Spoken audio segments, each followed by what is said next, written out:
Hello folks, back here on the mic. Just made a video recently here. I want to knock this video out before I go on baby duty. Alright, now this video is going to be a response to that question of the week 31, or was it 32? I think it was 32. I made last week sometime. If you haven't seen that video, as usual, I'm going to post it as a response to this video. Then you can check it out, make video responses, comment, wherever you want to do. So basically in that video I asked everyone, if you've learned a few languages, okay, do you feel that the process has gotten easier for you? Has the process gotten easy for you? And if it has, in what ways? Okay, so this will be my response. For me, I would definitely have to say yes. The process has gotten very easy when it comes to learning a language.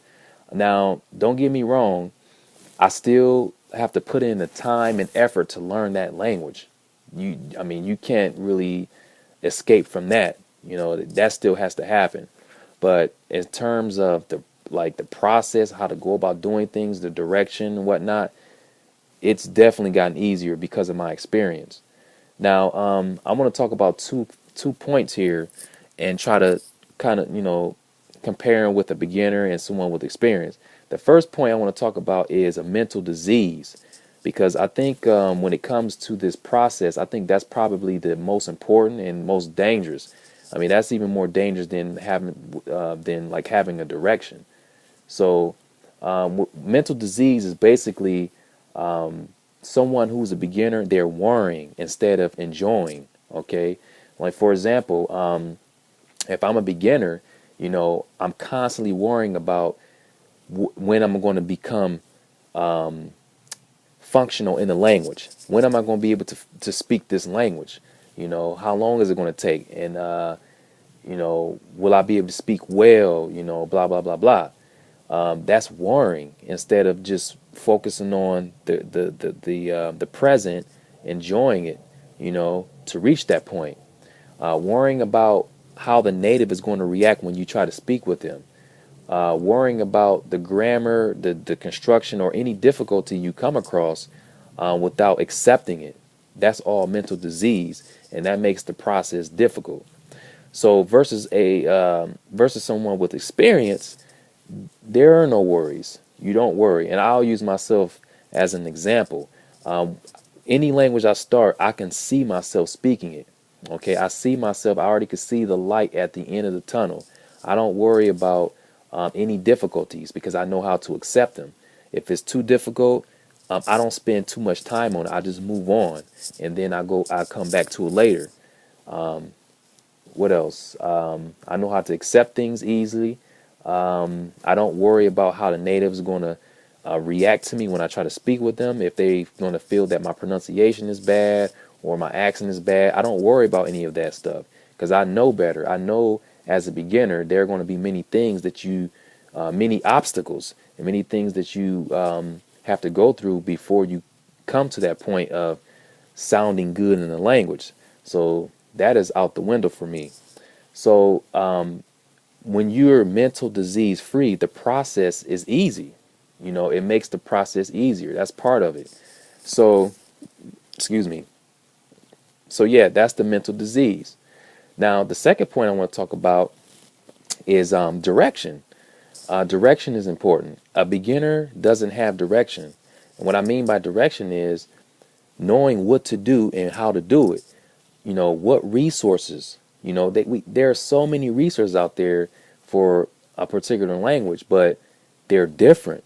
The resource may not be adequate enough to help you move forward in the language. It may not be a good resource. Learn how to use that resource, wherever it is. Do you know how to use it? Do you know how to get through each chapter? All that stuff, that's all direction. Knowing where to find natives to practice with. Knowing how to, knowing how to find resources, knowing how to find the natives. Yeah, and just knowing what to do in general. That's the whole direction thing. So unfortunately, a beginner doesn't have this. They're like in a trial and error state. which is good. You know, trial and error is good. You try certain things, they don't work, and you try the other thing. You know, trial and error is a good thing, but a beginner may be going through this trial and error stage for a long time until they either find someone who can guide them, or they just keep doing it until the experience build up. So an experienced learner don't really have to worry about that stuff because they know what to do. They know how to use the resources. They know where to buy the resources. They know exactly how to use them. They know how to engage with the natives without worrying. They have total control, full confidence. So that's why for me, the process has gotten easier because I'm experienced. I have a lot of experience, and a lot of beginners, they don't understand. They see a lot of language learners in the community doing really well with the language, and they say, "Oh man, I just don't, it's you don't know how you do it, don't know how you do it." It's all about experience. You just no one's going to start off learning a language and be great. It takes time. So that's basically it. That's my response. Like I said, I will post this as a response to the question of the week, the question I asked. And yeah, feel free to make a video response. Let us know what you think. And that is it. Thanks for viewing. And it's baby duty time.